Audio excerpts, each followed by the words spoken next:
Affect versus effect. వినడానికి 2 సిమిలర్‌గా ఉన్నా కూడా వీటిని మనం డిఫరెంట్ కాంటెక్స్ట్‌లో యూజ్ చేస్తూ ఉంటాము. చూడండి అఫెక్ట్ అంటే ఏంటి? Affect is a verb. ఇది ఎప్పుడు యూజ్ చేస్తాం చూడండి to change something or someone. అంటే దేన్నైనా ఇన్‌ఫ్లుయెన్స్ చేయడం ఆర్ దేన్నైనా ప్రభావితం చేసింది అని చెప్పే సిట్యుయేషన్‌లో మనం అఫెక్ట్‌ని యూజ్ చేస్తాం. For example the flood affected the crops. అంటే ఈ వరద అనేది క్రాప్స్ పంటల్ని అఫెక్ట్ చేశాయి అంటే ప్రభావితం చెందాయి అంతే. సో ఇక్కడి వరకి మాత్రమే చెప్పే సిచ్యువేషన్ లో అఫెక్ట్ ని యూజ్ చేస్తాం. సో ఇట్లా వరదల వల్ల క్రాప్స్ ని ప్రభావితం చేసిన తర్వాత వచ్చే రిజల్ట్ ఏంటి? మనం ఆ క్రాప్స్ ని లాస్ అవ్వడం ఆర్ ఆ క్రాప్స్ పాడైపోవడం జరుగుతుంటాయి కదా.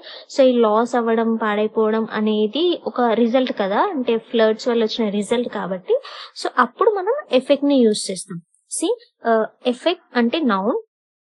So the result of the change అంటే ఇక్కడ ఫ్లడ్స్ వల్ల జరిగిన చేంజ్ వల్ల మనకి వచ్చిన రిజల్ట్ ఏంటి? అవి లాస్ అవ్వడం క్రాప్స్ అంతే కదా. సో అప్పుడు మనము ఆ సిచ్యువేషన్ లో ఎఫెక్ట్ ని యూజ్ చేస్తాం. ఎఫెక్ట్ అంటే ఫలితం.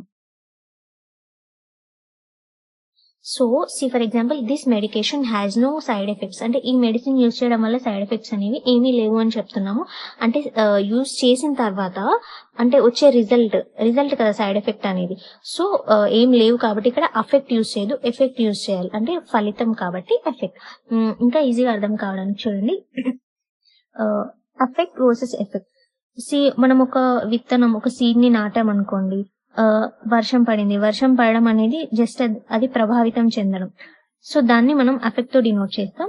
సో వెన్ ఆ వర్షం పడడం వల్ల మనకి అదొక మొక్కగా పెరగడం స్టార్ట్ అవుతుంది కదా. సో వర్షం పడడం వల్ల వచ్చిన ఫలితం ఏంటి? మొక్క పెరగడం. సో ఇది ఎఫెక్ట్. అండ్ దీన్ని వర్షం ప్రభావితం చేయడం అఫెక్ట్.